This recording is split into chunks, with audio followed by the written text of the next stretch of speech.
तो यहाँ पे देखो बच्चों, हम बात करते हैं कि जो हमने एक्सट्रैक्शन किया था, जो हाई रिएक्टिविटी सीरीज वाले थे, मिडिल रिएक्टिविटी सीरीज वाले थे और लो रिएक्टिविटी सीरीज वाले थे, ठीक है। वो मेटल प्योर नहीं होते हैं, उनको प्योर करने के लिए हम जिस मेथड्स का यूज करते हैं उसको प्यारे बच्चों बोलते हैं इलेक्ट्रोलाइटिक रिफाइनिंग, ठीक है। तो यहाँ पे टॉपिक डालना आप इलेक्ट्रोलाइटिक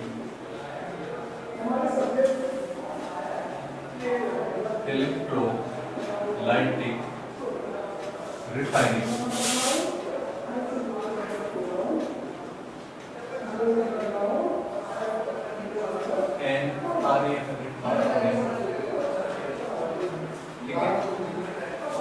इलेक्ट्रोलाइटिक रिफाइनिंग, ठीक है बच्चों।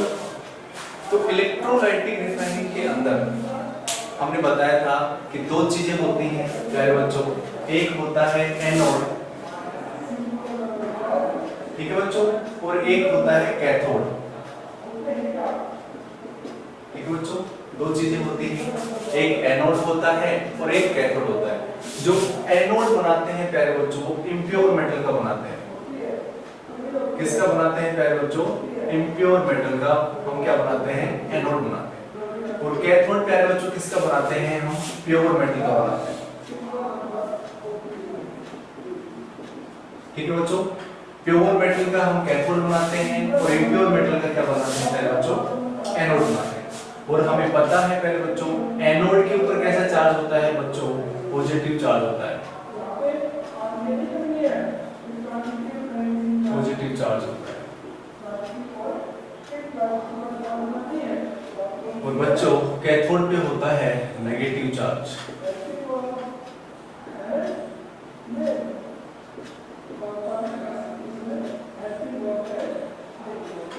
ठीक है बच्चों। कैथोड पे कौन सा चार्ज होता है प्यारे बच्चों? नेगेटिव चार्ज होता है, ठीक है। अब हमें इलेक्ट्रोलाइटिक रिफाइनिंग के अंदर मेटल्स को प्योर करना है। कैसे करना है? आप एक बार ये सीख लें कि एनोड जो बनाते हैं वो किसका बनाते हैं? इम्प्योर मेटल का बनाते हैं। जो कैथोड बनाते हैं प्यारे बच्चों वो प्योर मेटल का बनाते हैं, ठीक है बच्चों। और जो प्योर मेटल होगी वो थिन होगी, ठीक है। और ये जो होगी वो कैसी होगी प्यारे बच्चों? थिक होगी, ठीक है, क्योंकि इसके अंदर बहुत सारी इम्प्योरिटीज होंगी, ठीक है। अब मैं एक बार डायग्राम बना के बता देता हूं आपको। देखो इसमें यहाँ पे साफ कर दो इसको मैं। सक्सेसिन बी अटेंटिव,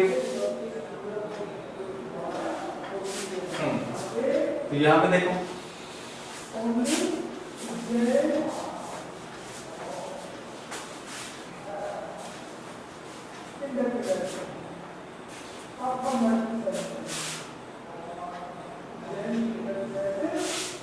बहुत आसान है, क्वेश्चन आता है right the short note on electrolytic refining, ठीक है। शॉर्ट नोट पूछता है डायग्राम, तो हमें डायग्राम भी बनाना होता है। डायग्राम भी बहुत आसान है इसका, ठीक है। एक कंटेनर ले लेते हैं यहाँ पे ऐसा, पेंसिल और पेन से स्केल से बनाएंगे तो सुंदर बनेगा, ठीक है। उसके बाद पहले बच्चों इसके अंदर दो इलेक्ट्रोड लेते हैं, एक तो कैथोड लेते हैं पतला होता है, एक एनोड लेते हैं थोड़ा मोटा होता है,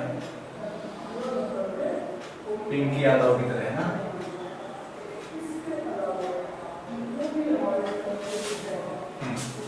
देखो बच्चों ये बच्चों क्या है? एनोड, ये क्या है? इम्प्योर मेटल का,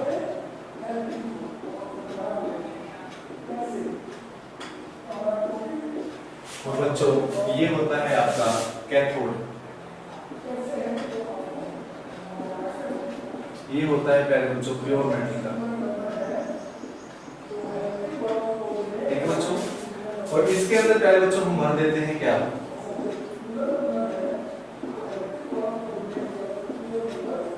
इसके अंदर डिप होनी चाहिए, ठीक है, डूबनी चाहिए एक प्रकार से।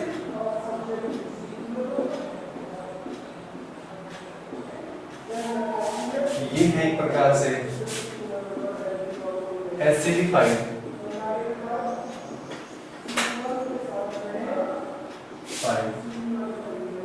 कॉपर सल्फेट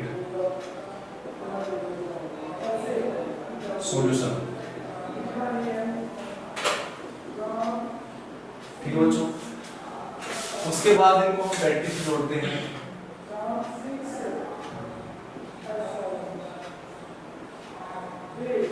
हमें पता है प्यारे बच्चों कैथोड के ऊपर कैसे चार्ज होता है, नेगेटिव, और इसके ऊपर प्यारे बच्चों कैसे चार्ज होता है, पॉजिटिव। तो यहाँ से इसको हम जोड़ते हैं, ये नेगेटिव और ये पॉजिटिव, और यहाँ पे प्यारे बच्चों एक कुंजी लगा देते हैं, ठीक है। यहाँ पे इसके ऊपर माइनस चार्ज है, इसके ऊपर प्लस चार्ज है, ठीक है। और यहाँ पे ये हमने की लगा दी, इसको बोलते हैं बैटरी, इसको बोलते हैं की, ठीक है। की बोल सकते हैं या स्विच बोल सकते हैं, ठीक है बच्चों। अब हम बच्चों क्या करते हैं, इसके अंदर इलेक्ट्रिक फ्लो करवाते हैं। इस स्विच को ऑन करते हैं, स्विच ऑन करते ही इसके अंदर इलेक्ट्रिक का फ्लो होने लगता है। अब इलेक्ट्रिक का फ्लो होने के बाद ये जो इसके अंदर जो इम्प्योरिटी है, ये जो एनोड बनाया है हमने कॉपर का, जो इम्प्योर है, ठीक है बच्चों। यहाँ पे ये कैथोड प्योर मेटल है, प्योर मेटल ओ कॉपर, ओ कॉपर, ठीक है बच्चों। और ये इम्प्योर मेटल ऑफ कॉपर, इसके अंदर बहुत सारी चीजें भी हैं, ठीक है, जो इम्प्योर है एक प्रकार से, उस प्रकार की इम्प्योरिटीज भी हैं इसके अंदर। जैसे ही प्यारे बच्चों हम इसके अंदर इलेक्ट्रिक फ्लो करवाते हैं, तो ये जो है, ये वाला जो इलेक्ट्रोड है, ये वाला जो इलेक्ट्रोड है, इसके अंदर जितने भी इम्प्योरिटीज हैं, वो इस पानी के अंदर जो कॉपर सल्फेट का जो सॉल्यूशन लिया है, वो उसके अंदर डिसॉल्व होने लगती है, ठीक है बच्चों। इसके अंदर जितने भी इम्प्योरिटीज हैं, वो सारी डिसॉल्व घुल जाती है, ठीक है। अब घुलने के बाद ये जैसे इसमें से क्या निकला बच्चों, इसमें से कॉपर निकला, जैसे कॉपर +2, कॉपर +2, ठीक है, कॉपर +2 इसमें से निकल रहा है, ठीक है। और बाकी की सारी इंप्योरिटीज इसके अंदर डिसॉल्व हो जाती हैं। अब कुछ इंप्योरिटीज ऐसी भी हैं जो इसके अंदर घुलती नहीं है, वो क्या हो जाती है प्यारे बच्चों, सेडिमेंट हो जाती है यहाँ पे, ठीक है। क्या हो जाती है प्यारे बच्चों, सेडिमेंट हो जाती है, जिसको हम प्यारे बच्चों क्या बोलते हैं, एनोड मड बोलते हैं। क्या बोलते हैं प्यारे बच्चों, इसको एनोड मड बोलते हैं, कीचड़ एक प्रकार से, ठीक है। तो यहां से एनोड के अंदर जितनी भी इंप्योरिटीज हैं, वो एक प्रकार से डिसॉल्व होगी। अब जो पानी के अंदर नहीं घुलती हैं, वो सेडिमेंट हो जाती है, जिनको हमने बोला एनोड मड बोला। उसके बाद जो उसके अंदर कॉपर था, वो कॉपर निकल के किधर किधर मूवमेंट करता है प्यारे बच्चों, कैथोड की तरफ मूवमेंट करता है। किधर मूवमेंट करता है, कैथोड की तरफ। और ये रिएक्शन तब तक चलती रहती है जब तक कि इसके अंदर से सारा इंप्योरिटी डिसॉल्व ना हो जाए, ठीक है। उसके बाद हम इलेक्ट्रिक को बंद कर देते हैं। उसके बाद हम देखते हैं कि जो ये हमने कैथोड लिया था, इसका वेट बढ़ गया। क्यों बढ़ गया, इसके ऊपर सारा जो प्योर कॉपर था वो कलेक्ट हो गया, ठीक है बच्चों। इसी को बोलते हैं इलेक्ट्रोलाइटिक रिफाइनिंग। समझ में आया क्या, बोलो बच्चों। हाँ, अब इसको हम लिख लेते हैं, ठीक है। आप एक बार इसका स्क्रीनशॉट ले ले, उसके बाद हम इसको लिख लेते हैं। यस देखिए बच्चों,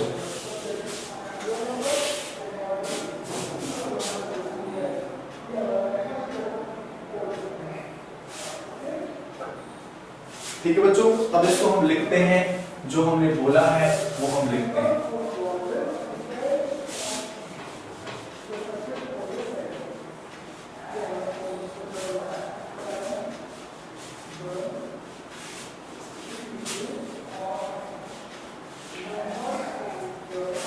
हाँ बच्चों देखो इसको,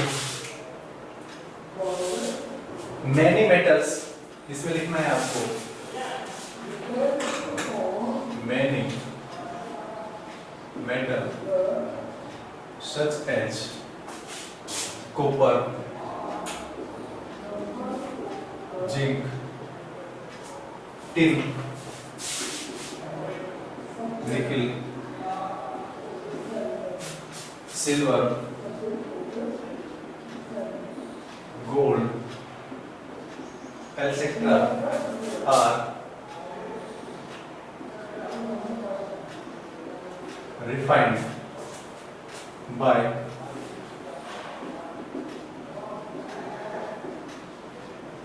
electrolytic refining, ठीक है। In this process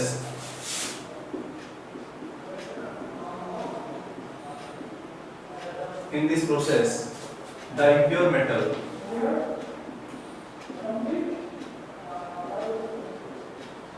impure metal is made of, impure metal किसका बना होगा बेटा? impure metal का क्या बनाएंगे हम? कैथोड बनाएंगे, एनोड बनाएंगे, बोलो जल्दी से। एनोड बनाएंगे, ठीक है। impure metal is made, the anode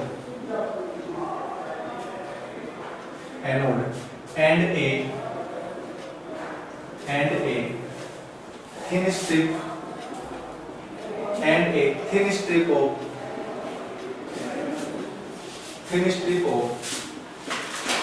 pure metal is made the cathode, ठीक है। उसके बाद देखो हमने कैथोड बना दिया, हमने एनोड बना दिया। अब बेटा उसमें क्या डालते हैं हम? सॉल्यूशन डालते हैं, ठीक है। कॉपर सल्फेट का एसिडिफाइड सॉल्यूशन। तो यहां पे लिखते हैं cathode, A solution of metal,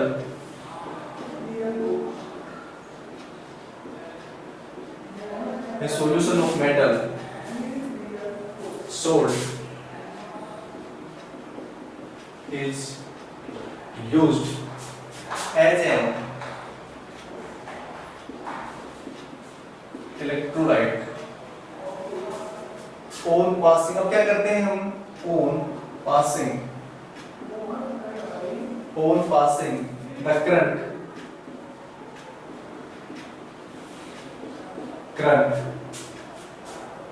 through the electrolyte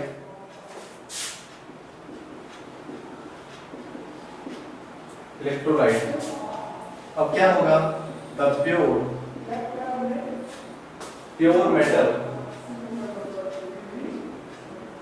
metal from the anode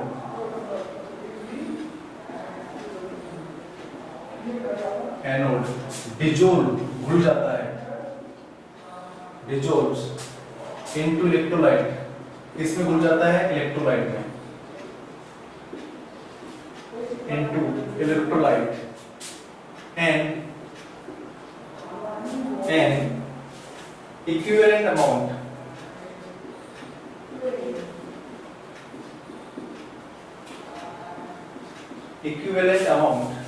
of pure metal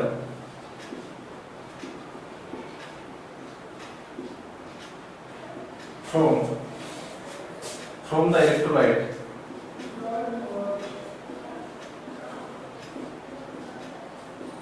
is deposited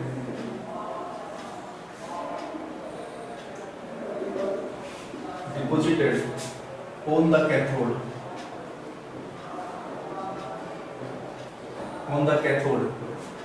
the soluble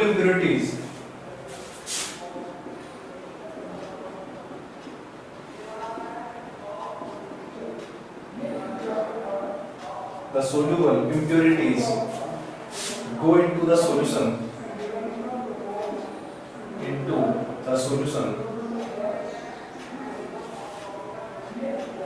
whereas जबकि जो इनसोल्युबल होती है वो सेटल डाउन हो जाती है, जिनको हम एनोड बोलते हैं, ठीक है। whereas the insoluble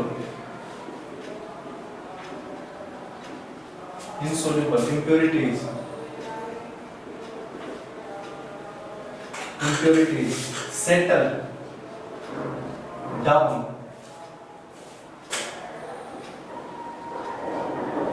at the bottom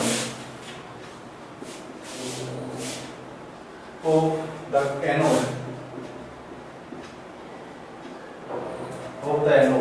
and are known as anode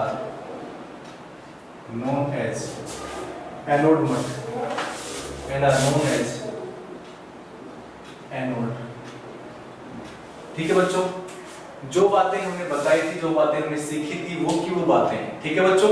एक बार दोबारा से देख लो आप इसको, इधर देखो, सभी स्क्रीन पे देखो, उसके बाद स्क्रीनशॉट ले लेना, ठीक है, सभी प्रॉपर तरीके से। Many metals such as copper example है जिनको हम इलेक्ट्रोलाइटिक रिफाइनिंग के द्वारा प्योर करते हैं। एक कॉपर है, जिंक है, टिन है, निकल है, सिल्वर है और गोल्ड है, ठीक है। Etcetera are refined by electrolytic refining, मतलब ये ऐसे मेटल हैं जिनको इलेक्ट्रोलाइटिक रिफाइनिंग के द्वारा हम प्योर करते हैं, ठीक है बच्चों। अब इसकी प्रोसेस क्या है देखो, इन दिस प्रोसेस, इस प्रोसेस में द इम्प्योर मेटल, ये ध्यान रखना, the impure metal is made the anode, मतलब इम्प्योर मेटल का क्या बनाते हैं प्यारे बच्चों, एनोड बनाते हैं। क्या बनाते हैं इम्प्योर मेटल का, एनोड। उसके बाद and A strip of pure metal, strip मतलब थिन, पतली, strip of pure metal is made the cathode, मतलब जो प्योर मेटल होगा उसका हम क्या बनाएंगे प्यारे बच्चों, कैथोड बनाएंगे। दो बातें याद रखना, एनोड किसका बनाएंगे, इम्प्योर मेटल का, कैथोड किसका बनाएंगे, प्योर मेटल का। दो बातें सीख ली आपने, ठीक है, वेरी गुड, आगे बढ़ो। उसके बाद उसके अंदर सॉल्यूशन डालते हैं, डाला था ना हमने सॉल्यूशन कॉपर सल्फेट का, very good. A solution of metal salt, metal salt का मतलब जो बच्चों कॉपर सल्फेट का सॉल्यूशन डालते हैं, तो कॉपर सल्फेट में कॉपर तो मेटल है ना, अरे मेटल है ना, और ये क्या है, सोल्ट है, तो इसको क्या बोलेंगे प्यारे बच्चों, मेटल सोल्ट बोलेंगे। क्या बोलेंगे इसको, मेटल सोल्ट। तो यहाँ पे देखो, A solution of metal salt is used in electrolyte, मतलब वहां पे इलेक्ट्रोलाइट के रूप में क्या काम में लेते हैं पहले बच्चों। इलेक्ट्रोलाइट का मतलब होता है कि जिसमें इलेक्ट्रिकल कंडक्टेंस हो, मतलब वो इलेक्ट्रिकल कंडक्टर होता है। जैसे देखो यहाँ पे, जैसे हमने यहाँ पे कोई भी ले लिया और यहाँ पे हमने इलेक्ट्रोलाइट के रूप में क्या ले लिया पहले बच्चों, ऑयल ले लिया, और यहाँ पे मैंने यहाँ पे इलेक्ट्रोड लगाए, यहाँ पे इसको जोड़ा, जोड़ने के बाद यहाँ पे मैंने बैटरी लगाई और उसके बाद यहाँ पे बल्ब लगाया। तो यहाँ पे यदि मैं ऑयल लूंगा तो वो ऑयल यहाँ पे इलेक्ट्रोलाइट नहीं है, क्योंकि यहाँ पे बल्ब ग्लो नहीं करेगा। यदि मैं यहाँ पे ऑयल की जगह NaCl ले लूं या कॉपर सल्फेट ले लूं तो ये बल्ब क्या करेगा प्यारे बच्चों, ग्लो करेगा, क्योंकि यहाँ पे जो NaCl है या कॉपर सल्फेट है वो एक इलेक्ट्रोलाइट है। क्या है प्यारे बच्चों, इलेक्ट्रोलाइट है, जिसमें से इलेक्ट्रिक का फ्लो हो सकता है। लेकिन तेल के अंदर ऑयल लूंगा तो वहां पे इलेक्ट्रिक का फ्लो नहीं होगा, ठीक है बच्चों, समझ गए क्या। यहाँ पे देखो, तो salt is used an electrolyte on passing the, अब हम क्या करते हैं प्यारे बच्चों, करंट स्टार्ट करते हैं on passing the current through the electrolyte, electrolyte के द्वारा द प्योर मेटल। अब क्या होगा, the pure metal from the anode, मतलब एनोड में से प्योर मेटल निकल के कहां पे डिजोल्व हो जाएगा, इलेक्ट्रोलाइट के अंदर। तो from the anode dissolve into electrolyte. अब क्या होगा, and equivalent amount of pure metal from the electrolyte is deposited on the cathode, मतलब जो उसके अंदर प्योर मेटल घुल गया, एनोड से जो प्योर घुल गया वो किस पे डिपॉजिट हो जाता है प्यारे बच्चों, वो डिपॉजिट होता है कैथोड पे। तो यहाँ पे ये लाइन है, deposited on the cathode the soluble impurities go into the solution, मतलब जो सोल्यूबल है, एक तो ऐसी है जो पानी के अंदर घुल जाती है, एक ऐसी है जो घुलती ही नहीं है। तो जो एनोड मड होता है वो पानी के अंदर नहीं घुलता है, वो सेटल डाउन हो जाता है। वही बात लिखी है कि जो सोल्यूबल इंप्योरिटीज है वो तो सॉल्यूशन के अंदर चली जाती है, लेकिन वेयर है, जबकि the insoluble impurities settle down, settle down का मतलब पैंदे में बैठ जाती है at the bottom of the anode and are known as anode mud. क्या बोलते हैं इसको, एनोड मड। अब मेरे को बताओ सभी बच्चों के समझ में आया नहीं आया, अच्छे से समझ आ गया, वेरी गुड, ठीक है। एक बार स्क्रीनशॉट ले उसका, उसके बाद हम क्या बच्चों आगे बात करते हैं।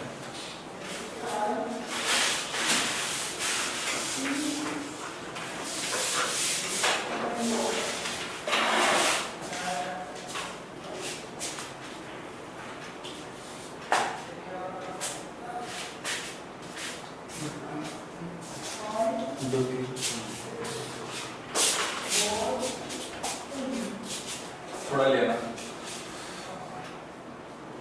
अब बच्चों सभी ने स्क्रीनशॉट ले लिया प्यारे बच्चों, हाँ प्यारे बच्चों, मेरे प्यारे बच्चों, अब हम बात करते हैं नया टॉपिक कोरोजन, ठीक है। क्या स्टार्ट करते हैं प्यारे बच्चों, लास्ट टॉपिक है हमारा कोरोजन, ठीक है। सभी ने स्क्रीनशॉट ले लिया होगा।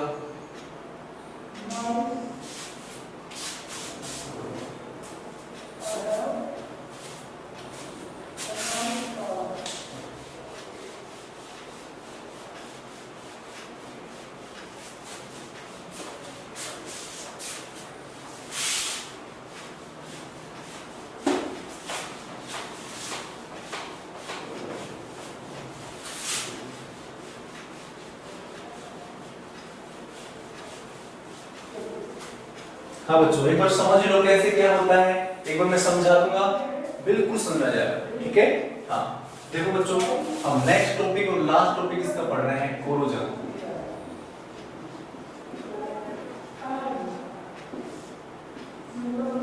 हिंदी में बोलते हैं इसको संक्षारण। क्या बोलते हैं प्यारे बच्चों? संक्षारण, ठीक है। कोरोजन का मतलब होता है प्यारे बच्चों जंग लगना। क्या बोलते हैं? जंग लगना, ठीक है। अब प्यारे बच्चों जंग लगने के लिए कैसे जंग लगती है, देखो उसके लिए हम एक एक्टिविटी करते हैं, उसके द्वारा आप भी सीख जाओगे कि हाँ भाई ऐसे जंग लगती है, ठीक है बच्चों। देखो यहाँ पे मैंने यहाँ पे प्यारे बच्चों 3 टेस्ट बनाते हैं। कितनी टेस्ट बनाई प्यारे बच्चों? मैंने एक, उसके बाद दूसरी टेस्ट बनाई मैंने, और बच्चों यहाँ पे मैंने तीसरी टेस्ट बनाई, है ना। अब यहाँ पे मैंने क्या किया प्यारे बच्चों, इसके अंदर पानी भरा हुआ है, 2 के अंदर तो पानी भरा हुआ है, लेकिन एक के अंदर तो सादा पानी है और एक के अंदर गर्म। और यहाँ पे है एनहाइड्रस कैल्शियम क्लोराइड, ठीक है। अब प्यारे बच्चों मैं क्या करता हूँ, यहाँ पे कील डालता हूँ। नेल होती है ना, आयरन नेल, लोहे की कील होती है, ठीक है, तीनों में डालता हूँ। जैसे मैंने एक कील डालता हूँ ना, वैसे तो उसमें डायग्राम में तो 3 कील दे रखी हैं, एक कील यहाँ पे, एक जैसे बना देता हूँ ऐसे, ठीक है बच्चों। यहाँ पे मैं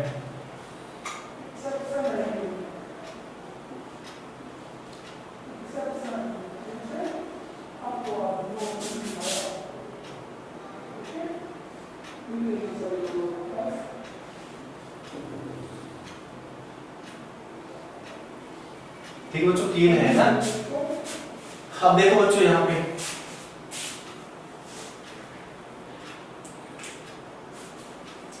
मैं इसके ऊपर कोर्क लगा देता हूं ताकि इसके अंदर कुछ आ ना पाए।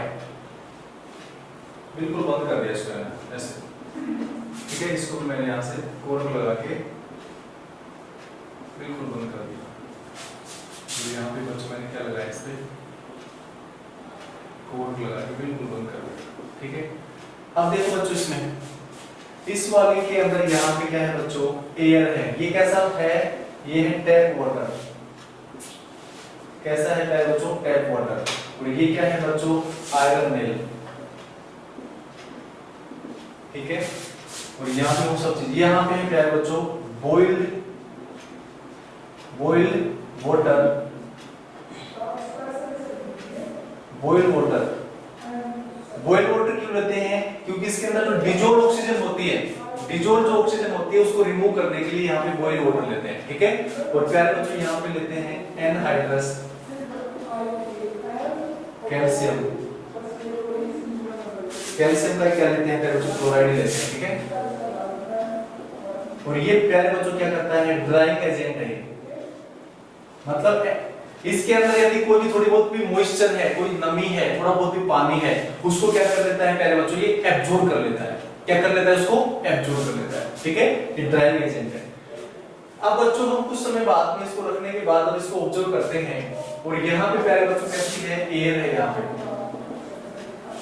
और प्यारे बच्चों यहाँ पे भी एयर है, और प्यारे बच्चों यहाँ पे ड्राई एयर है। अब बच्चों इसमें देखो, इसमें तो हमने कैसे पानी के अंदर डिप है, बिल्कुल अब मैंने इसमें इसको डिप कर रखा है। अब हमने ये भी डिप है, ठीक है। अब मैंने क्या किया प्यारे बच्चों, इसके ऊपर मैंने थोड़ा ऑयल डाल दिया, थोड़ी ऑयल की लेयर डाल दी मैंने, यहाँ पे ऑयल डाल दिया ऊपर, ब्लैक ब्लैक दिखा रहा हूँ, ऑयल है, ठीक है। यहाँ पे प्यारे बच्चों क्या है, ये ऑयल है ना। अब ऑयल से है ना, ऑयल से ये जो हवा है ये नीचे नहीं आ पाएगी, ऑयल से ये जो हवा है ये यहाँ पे नहीं आ पाएगी, क्योंकि यहाँ पे बॉईल करने के बाद इसके अंदर जो हवा थी वो तो सब दूर हो गई, ठीक है। अब इसके अंदर हवा है नहीं, लेकिन यहाँ पे कैसा पानी है बेटा, टैप वाटर। और यहाँ पे क्या है, इसको एयर मिल रही है, ठीक है। अब जब हम इसको कुछ समय बाद में ऑब्जर्व करते हैं, इसका ऑब्जर्वेशन करते हैं, ऑब्जर्वेशन का मतलब देखते हैं इसको,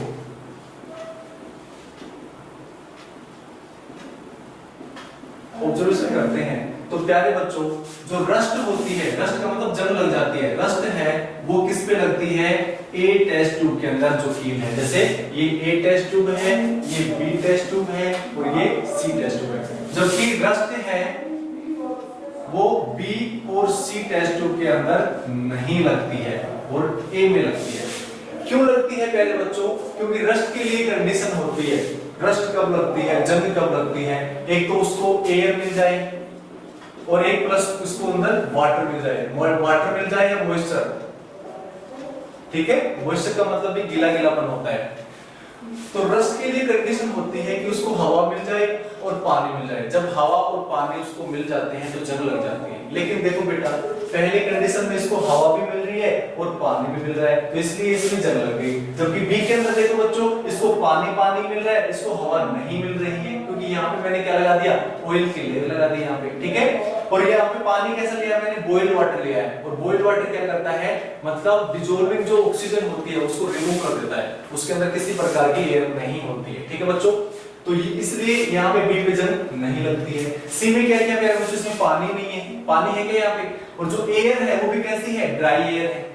अरे जो हवा होती है उसके अंदर थोड़ा बहुत पानी तो होता है नहीं होता है, लेकिन यहाँ पे हमने क्या लिया प्यारे बच्चों, कैल्शियम का क्लोराइड लिया, और ये कैल्शियम क्लोराइड किसका काम करता है प्यारे बच्चों, ड्राइंग एजेंट का काम करता है, तो इसमें भी जंग नहीं लगती, ठीक है बच्चों। इसी को हम बोलते हैं कोरोजन। क्या बोलते हैं प्यारे बच्चों, इसको कोरोजन। अब देखो यहाँ पे एक बार इसका आप स्क्रीनशॉट लो, बिल्कुल समझ आ गया आपके। तो मस्ट कंडीशन है रस्ट के लिए, एयर होनी चाहिए और वाटर होना चाहिए। यदि एयर है वाटर नहीं है तो भी जंग नहीं लगेगी, यदि वाटर है एयर है तब भी जंग नहीं लगेगी। लेकिन एयर कैसी होनी चाहिए, ड्राई एयर होनी चाहिए।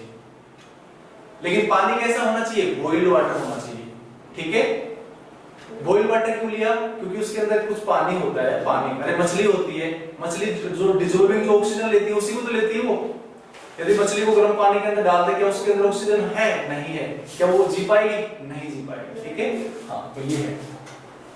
तो प्यारे बच्चों ये ध्यान रखना, ये एक प्रकार से कोरोजन को शो करने के लिए कि ए टेस्ट ट्यूब के अंदर जो कील होती है इनके ऊपर लाल लाल ऐसे लाल लाल रेड कलर की ये रस्ट लगी इस पे, ठीक है। जबकि ये रस्ट फ्री है, ये रस्ट फ्री है, ये रस्ट फ्री है, लेकिन इसके ऊपर मतलब इसका कलर चेंज हो गया। जैसे बरसात के दिनों में कोई लोहे की चीज यदि छत के ऊपर गिरी हुई है तो वहां पे पानी भी मिलता है और हवा भी मिलती है, तब जंग लग जाती है ना रेड रेड कलर का। अरे रस्टिंग ऑफ आयरन देखा है, लोहे पे जंग लगना, और rusting of iron is the example of chemical change, पता है सभी को, बोलो प्यारे बच्चों। हाँ तो ये ध्यान रखना बेटा, ठीक है। अब मैं इसको साफ करता हूं बेटा, साफ कर दो इसको।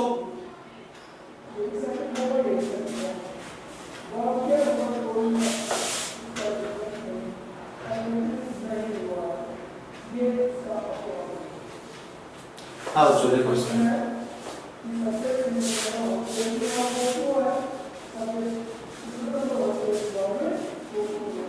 अब बच्चों दो तीन चीजें और याद रखना कि जब लोहे पे जंग लगती है तो लाल कलर का हो जाता है, जब सिल्वर पे चांदी काली हो जाती है ना, है ना, तो वो क्यों होती है, वो सिल्वर सल्फाइड के कारण होती है।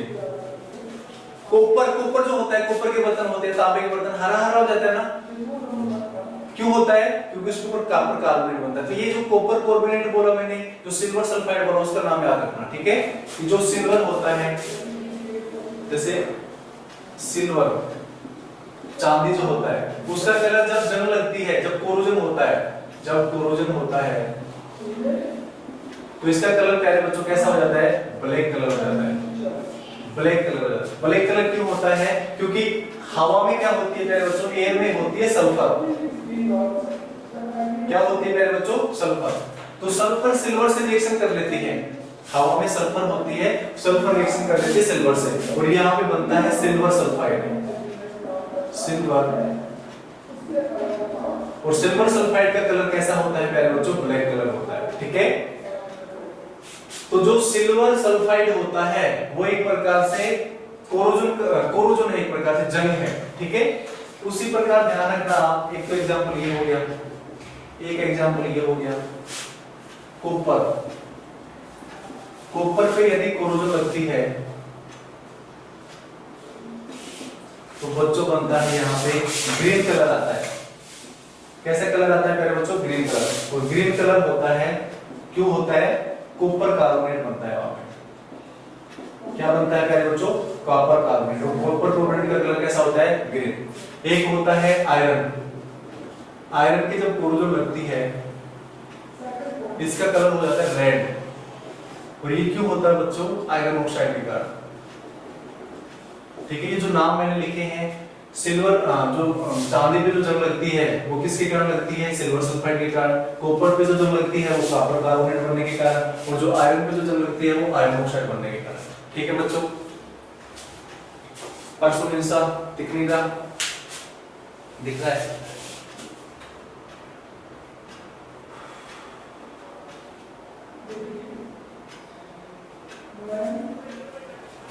एक बार स्क्रीनशॉट ले इसका। तो बेटा ये देखो बुक से भी पढ़ लेना, ठीक है? इसमें मैंने एग्जांपल दिया है, देखो एक बार दोबारा से समझा देता हूं। Silver article became black, silver के जितने भी आर्टिकल हैं, ठीक है, ध्यान से देखो इधर। Silver article became black after some time when exposed to air, जब इसको हवा में खुला छोड़ देते हैं। This is because it react with sulphur. किससे रिएक्शन कर लेता है प्यारे बच्चों? ये सल्फर से रिएक्शन कर लेता है, ठीक है, with sulphur in the air to form a coating of silver sulphide. और किसकी कोटिंग बन जाती है प्यारे बच्चों? सिल्वर सल्फाइड की कोटिंग बन जाती है। और उसका कलर कैसा होता है प्यारे बच्चों? ब्लैक। समझ आ गया? दूसरी लाइन देखो, दूसरी लाइन है प्यारे बच्चों, कॉपर रिएक्ट विद मॉइस्ट, मतलब जो कॉपर होता है, copper react with moist carbon dioxide. मतलब कॉपर क्या करता है? एनवायरनमेंट में क्या होती है प्यारे बच्चों? एयर में कार्बन डाइऑक्साइड भी होती है। अरे कार्बन डाइऑक्साइड होती है ना, तो ये कॉपर कार्बन डाइऑक्साइड से रिएक्शन करने के बाद क्या बना लेता है? कॉपर का कार्बोनेट बना लेता है। क्या बना लेता है? CuCO3। और यहाँ पे क्या बना लेता है? Ag2S, सिल्वर सल्फाइड बना लेता है। यहाँ पे ये कॉपर कार्बोनेट बनाता है और यहाँ पे Fe3O4, ठीक है, आयरन का ऑक्साइड बना लेता है। इसको हम FeO भी लिख सकते हैं, ठीक है। तो कॉपर कार्बोनेट, यहाँ पे देखो मैं दोबारा से पढ़ता हूँ। Copper reacts with moist carbon dioxide in the air and slowly loses its shiny brown surface and gains a green coat. कैसा कोट हो जाता है इसके ऊपर? ग्रीन कोट हो जाता है, ठीक है। This green substance is basic copper carbonate. ये क्या होता है पहले बच्चों? कॉपर का कार्बोनेट होता है। उसके बाद देखो iron when exposed to moist air for a long time, मतलब जब हम लोहे को लंबे समय तक एयर के अंदर खुला छोड़ देते हैं, एक्सपोज करना मतलब खुला छोड़ना। A coating of ground flag की सबस्टेंस कार्ड रस्ट, इसको क्या बोलते हैं प्यारे बच्चों? इसको रस्ट बोलते हैं। इसका रंग कैसा होता है? रेड कलर होता है, ठीक है बच्चों। अब प्यारे बच्चों देखो, अब जंग लग गई, अब जंग से मतलब बचने के लिए क्या करते हैं? क्या तो हम पेंट करते हैं ना लोहे पे। उससे क्या होता है प्यारे बच्चों कि जो लोहा है वो सीधा हवा के या पानी के संपर्क में नहीं आता है। जब उसको उसकी जो इनर लेयर है उसको जब पानी और हवा नहीं मिलती है तो उसका प्रोटेक्शन हो जाता है। या हम क्या करते हैं? उसके ऊपर ऑयल लगा देते हैं। ऑयल लगाने के बाद भी वो नहीं होता है। क्या हम ग्रीस लगा देते हैं? मतलब कहने का मतलब जैसे ये लोहे की सरफेस है, इसको बंद कर दो बिल्कुल, ठीक है। क्या तो ग्रीस लगा दो, क्या पेंट लगा दो, क्या ऑयल लगा दो। अब ये सीधा जो हवा है एनवायरनमेंट के अंदर उसके संपर्क में नहीं आएगी, संपर्क में नहीं आएगा, ना तो इसको मॉइस्चर एयर मिलेगी ना इसको पानी मिलेगा, इस पे जंग नहीं लगेगी। जो अपने गेट होते हैं घरों में उस पे हर साल या 2-3 साल में हम रंग करते हैं। क्यों करते हैं? ताकि इस पे जंग ना लगे। और जंग लगने के बाद उसकी क्वालिटी बिल्कुल नेग्लिजिबल हो जाती है, ठीक है।